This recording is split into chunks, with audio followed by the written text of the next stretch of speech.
Hi, everyone. Welcome to this week's edition of the Carvel Community Meeting. Today's date is April 7th, 2022. If you are watching this from home and you would like to join us live, we meet every Thursday at 10:30 a.m. Pacific time.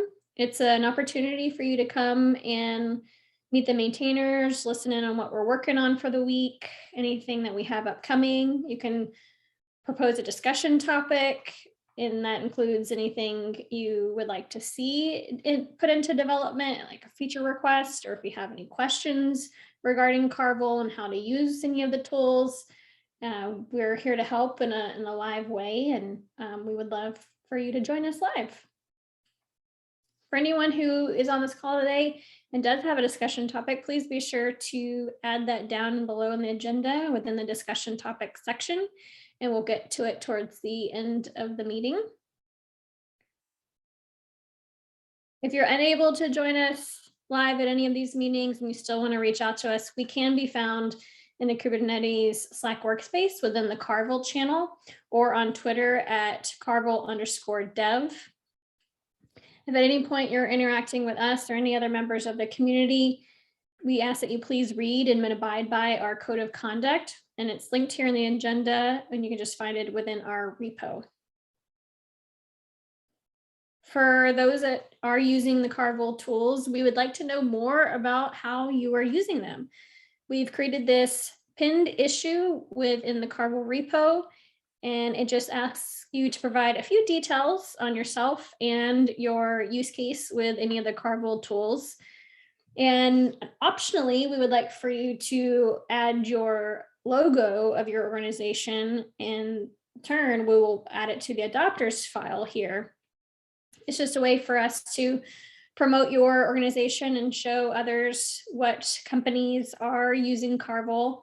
And we would also just like to know how you're using it, because it helps us improve the tools and know how we can best build other features within it. We ask anyone who is attending this meeting to put their name and the organization you're representing in the attendees list here. Moving on to announcements. So we have just some light announcements. This week we have, as far as content goes, we created this blog post that showcases the video that was done on Tuesday of this week with Lee Capilli. He did a little video over vendor and YTT on Tanzu Tuesday. This kind of goes over what to expect within the video and a video outline and the embedded video here. So be sure to give that a watch. Upcoming, which we had planned on for this week, but we just have a little bit more to iron out for this particular blog post. It's parameterizing your project configuration with YTT by Garrett Cheadle. He's one of the maintainers here. So be on the lookout for that coming up. And if you have something that you wish to share with anybody in the Carvel community, we don't limit creating content and promoting content to just the maintainers. We would like to have everybody participate. So we've created this way for you to sign up for any date that works best for you. Just because it's not listed here doesn't mean it's unavailable. So be sure to add extra lines if there's a future date that you have in mind that you want to put in there as far as some content that you wish to share, whether that's a webinar you're doing or a blog post that you've written or anything like that. We would like to have it listed out here, and we would promote it through Twitter and all sorts of other channels that we have. And for those that do participate and they're non-Carvel maintainers, we do send them a t-shirt. So just as a thank you for helping out with us, helping us out with sharing the content. Moving on to status updates. Do we have anything updated for the project roadmap? No changes. It's probably, since it's another month, a good time to update our roadmap, since I see we just have some past items on there. But yeah, most things are continuing to hold true to the plan. I don't know, Rainu, anything you want to share on your side? We are coming up with the kapp-controller CLI changes, which are looking pretty good now. And of course, we have been working on something called as the wizard for package authors, which we are hoping the first cut should be available somewhere in May. Again, tentative, keeping fingers crossed. We would like to discuss that also today and see how it goes.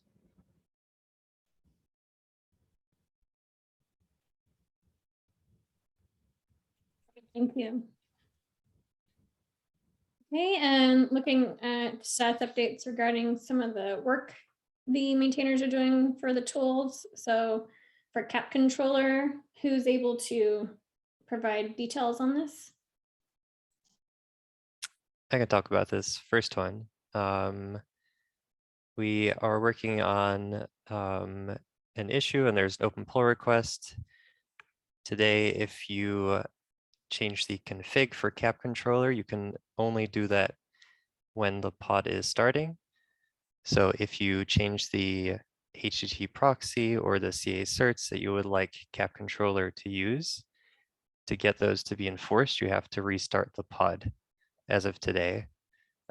This pull request is so that kapp-controller can do effectively like a hot reload without needing to be restarted.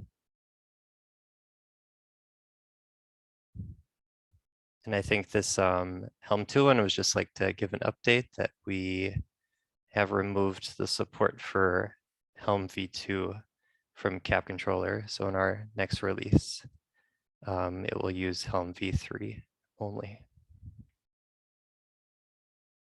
Maybe to add like one stroke of color, the user experience that we were hearing repeatedly is nobody wanted Helm v2 to run, but occasionally it would run kind of due to like a poorly configured Helm chart.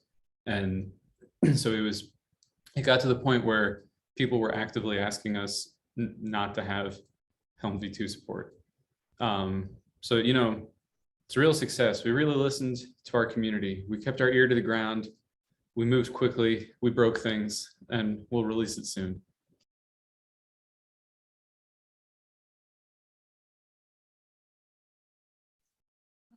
Thanks, Joe. And thanks, Neil. I really appreciate that. Next up, we have YTT.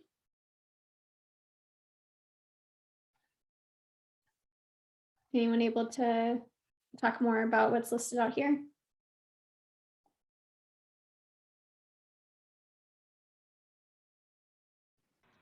Yeah, I can give some color. Oh, go ahead, Carrie, please. Yeah, so these are the priorities for this week. So there's validations is the big feature that we've been working on. And in the link, there's the epic that shows the stories that are upcoming and in progress.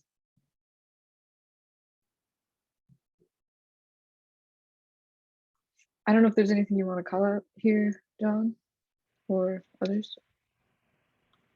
Yeah, like the main thing that I was thinking of was just that we've made way. There was more that we want out of the underlying code base. It required some maturing.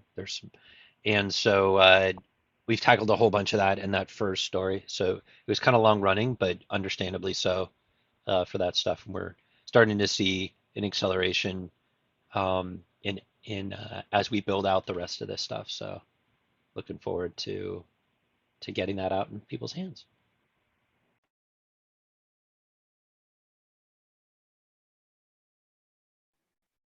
And then we also have some content that's in progress right now. The one that I've been working on is the Getting Started guide. I linked the PR there. If you have opinions on how this YTT Getting Started Guide should look. Feel free to give me a review. And then, yeah, there's upcoming blog posts, which I think were touched on earlier.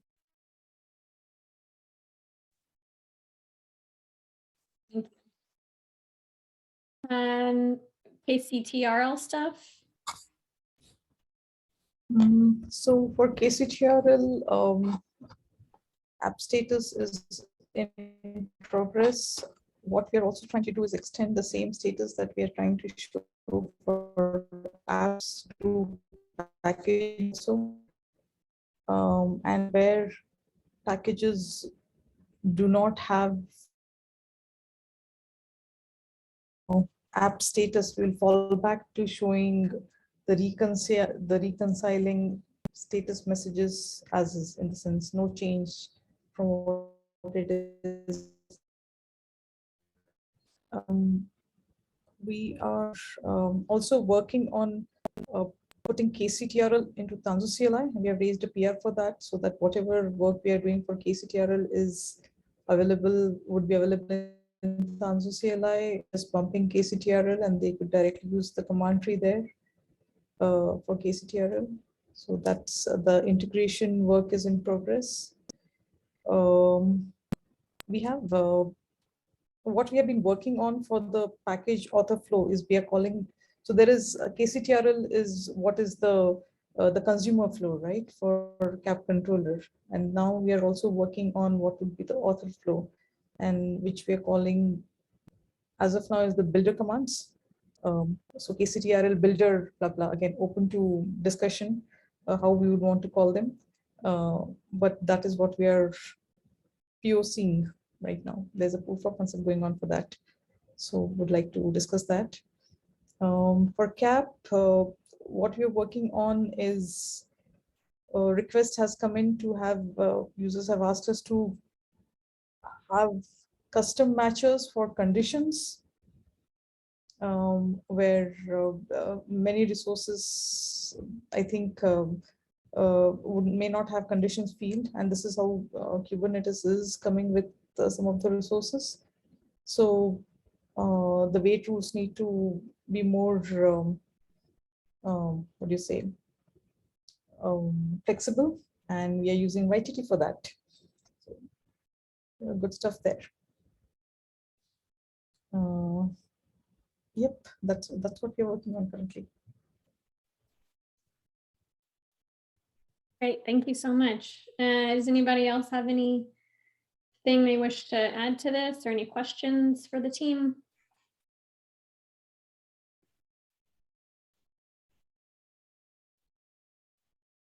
I would like to discuss openly and get some views on the builder create package author flow basically. So the thing is, like as Renu have mentioned, that the builder it's so with packages there are two kind of flows. One is package authoring flow and another is the consumption flow. So builder is something, you know, with the help of which the users will differentiate whether they are here only for the consumption or they want to actually author a package. So what we are thinking is to target to start with is some of the most commonly used cases.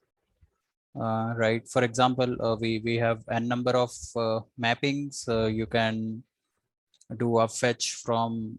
There are a number of options, be it image package bundle or Helm chart or other things, and then image package bundle also it can be created in like n ways. For example, from an image or from GitHub release or stuff like that, right? So that is what it is, and just to show something like how does it look and feel, I'll just share my screen. Is if that is okay. Yeah, absolutely. So I'll not run through the whole flow, but just for initial some look and feel. So because it will be part of the KCTRL only, so So so it will. before Rohit jumps into it, a brief background of why we are doing this, right? Um, what we have heard from users is that package authoring is difficult.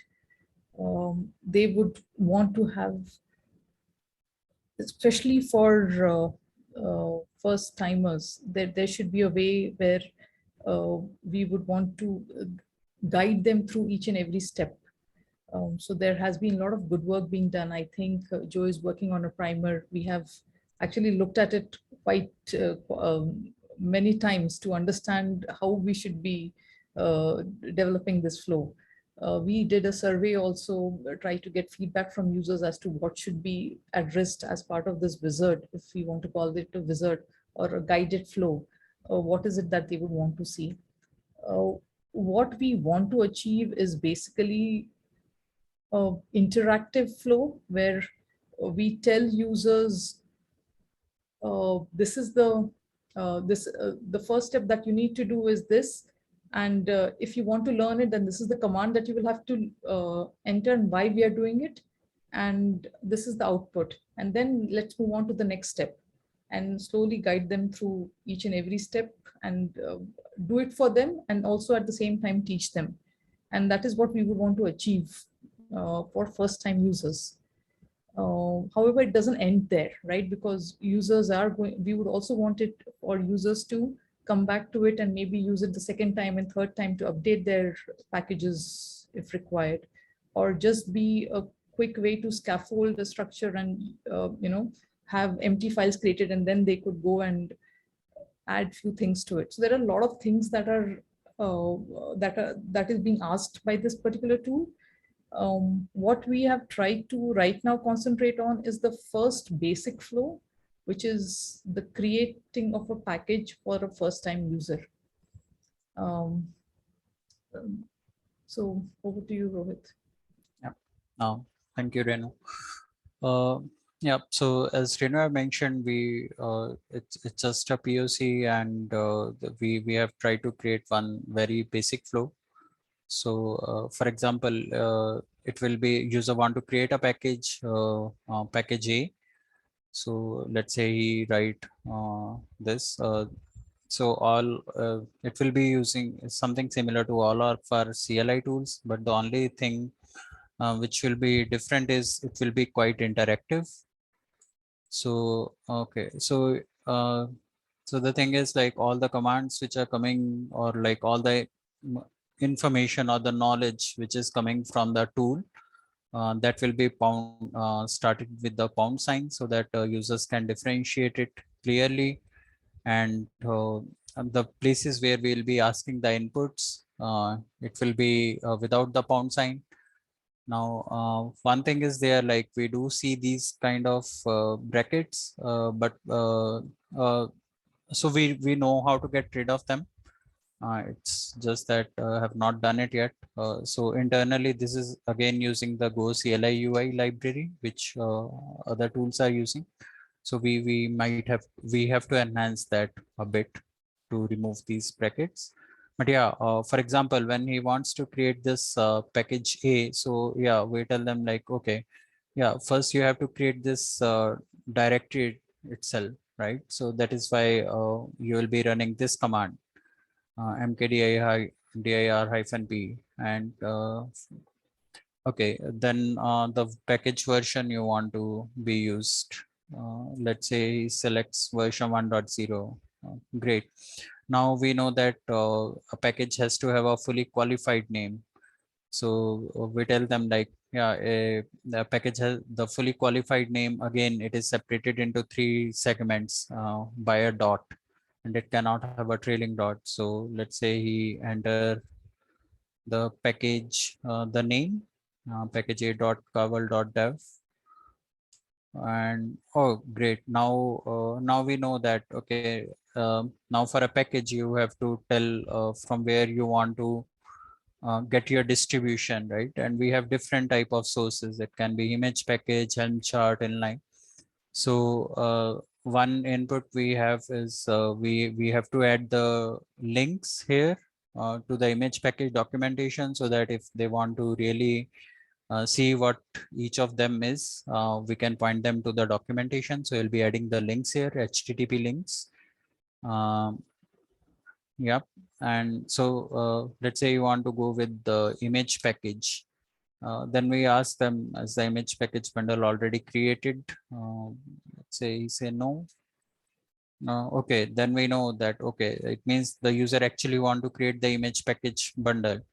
Then we tell them like, now you have to create the config.image package directory, and tell him like in Carvel, the upstream source is the location to sync the software configuration, and we have different upstream sources of them. Again, these lists we see they are not exhaustive, like we have many more options. Just for the demonstration purposes, I have kept three of them. So if, let's say, select the upstream type as GitHub, and then we ask him enter select for repository. So the assumption is that if they are selecting one option, they will have some knowledge about it. That is the assumption here. So let's say jetstack/cert manager. Cert manager is the cert manager is what the user want to package. So do you want to use the latest released version? Let's say no. Okay, then we tell like you have to mention the release tag. So let's say version 1.5.3. Do you want to include everything from the upstream? Let's say no. That this means basically whatever is there in the GitHub release, do you want to include everything from the output? Say no, then he has to enter what he want to add. And one more thing is like, if there are more than one paths he want to add, he can add it via the comma separated values. Okay, so now for example, so he has entered this. Now we say, oh yeah, now we have all the information needed to sync up from the upstream. So let's create the vendor.yaml. So we have created the vendor.yaml for him, and this is the vendor.yaml, and now we are telling him like we are running the vendor sync. So it is currently running. I know it is taking some time, maybe because I am on VPN, that is why. But once vendor sync is run, we tell him like, yeah, so your vendor sync is run, and this is the output of vendor sync. So to ensure that data has been synced, let's do the ls on this directory, and we see that the cert manager.yaml has been fetched from the GitHub, and it has created this vendor.log.yaml file, and this is what it is. Yeah, so this is how more or less we plan on taking them through the guided flow, at the same time teaching them also, like mostly this is what they will be doing if they will be doing it manually. So what we are looking for is the inputs on how we can improve it. Yeah.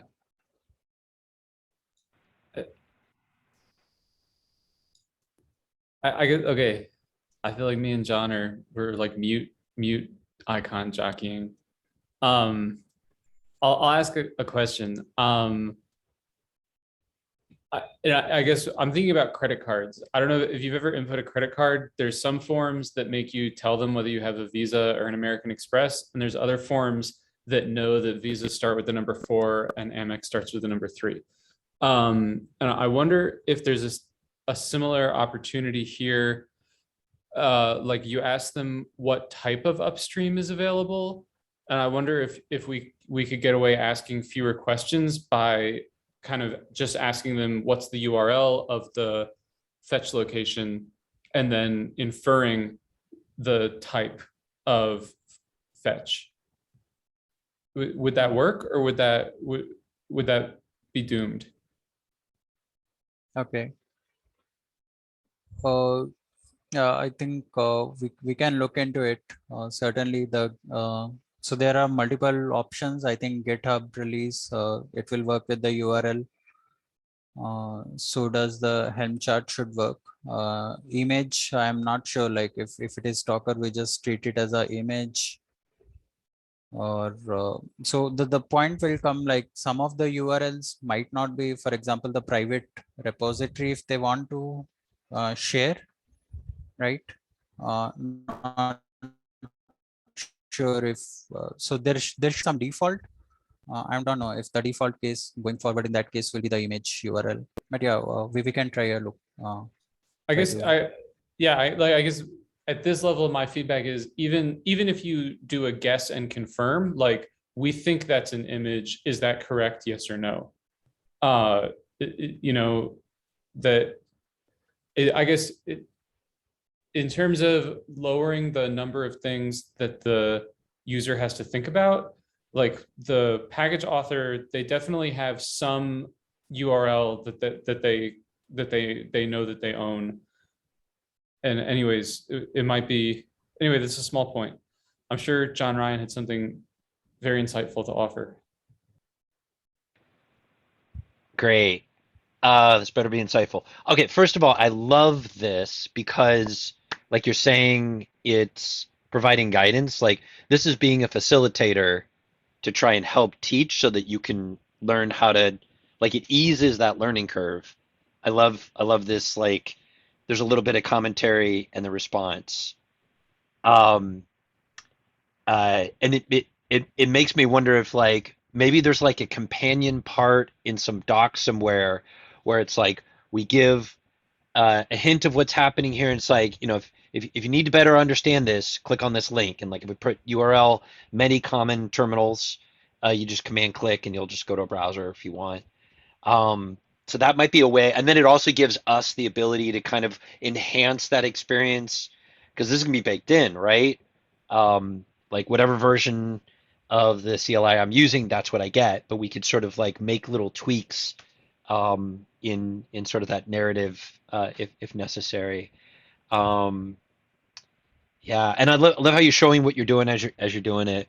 You know, it also strikes me as like this is one of the first times I've seen within this project where we're deliberately, specifically, this is an interactive experience, as opposed to many of our tools. They're meant to straddle being in an integration experience. Sometimes even like thinking about that like primarily that it's like, oh, this is running in a CI. It's going to be, you know, needs to be easily composed with other tools. But this particular mode is specifically like the machine working with a human being. It makes me wonder if like it's worthwhile at some point to invest in a finer UI. Like I just became recently aware of this project called charm.sh, and they have a set of tools for Go that like help you build some rich interactions in the terminal, specifically for terminal UIs or text UIs. So that might help also in managing like when you're trying to like make this readable and there's a long list of things, like they have widgets already where like you can put it in a list you can select from and it scrolls. Having panes so you can just kind of like show progress along a process. It might give us options that are just way too much to try and implement ourselves while we're trying to provide this guidance type experience. So maybe something to check out, but this is really exciting. Sure. Sure. We will check out that. With Yep. regards to having those pointers and links, I think Rohit mentioned that we plan to put in those links. Right now, they are not here. One, because those documents, required documentation itself is not available with us. And we need to really think through what needs to be given as an example that people would want to look at. That we'll certainly we want to put in. And this charm.sh really looks nice. We should check it out, Rohit. It's Yep. We'll check it out. Charmed. I'll say that from the side of a package author, this seems amazing. This looks awesome. And I have to say that personally, I actually disagree with what Joe had mentioned. I do like the fact that it gives the list of things and doesn't auto infer, because as this kind of being that tutorial and guiding the person through, they won't know what types of inputs necessarily can be used within a package. So giving the list there of options can allow someone to kind of use this as a easy way through to really understand, okay, right now I want to do a Helm chart. Oh, I could also do a GitHub release. That's awesome. They may not know that something is possible that is. So I think that because it is anyways a walkthrough kind of, and it is interactive, I like the fact that there's that type of question that can just kind of put in the eyes of the person, hey, there are these other options as well. So they could come back and do that path as well. But yeah, this looks awesome on my side. Really excited to play with it. Yep. Sure. Yep. All right. I'll just try and share. Thank you so much. I've noted down our inputs. Let's see how we put them in. They're excited to do this. Yeah, thank you so much for showing Yeah, us that. It was great. Also, one more thing. So Renu have mentioned about the scaffold part also. So we really think that will be really helpful. For example, you don't know what the URL is, right? For example, you don't have the concrete data, but let's say you just know that, okay, in the future, for example, for a development team, they know, right, I'm going to go ahead with the image package bundle in the future. So just run the scaffold, you will get your data structures and maybe some files with the placeholders so that they can come and fill in whenever in the future they have the data.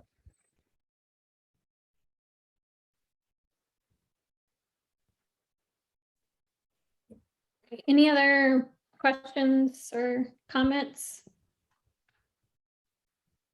Thanks for sharing. It's very exciting. Yeah, thank you so much. If you're watching this from home and you have feedback and any comments you want to provide, please do so. You can find us in the Kubernetes Slack workspace, or you can shoot us an email, or find us on Twitter, or find us on GitHub as well. Whatever medium of your choice, we would love to hear your thoughts on this. Or you can come join us at the next meeting, which is next Thursday at 10:30 a.m. Pacific time. So we do hope you are able to attend and we get to know you and you can get to know us and other members of the community. And with that, thank you and enjoy the rest of your day.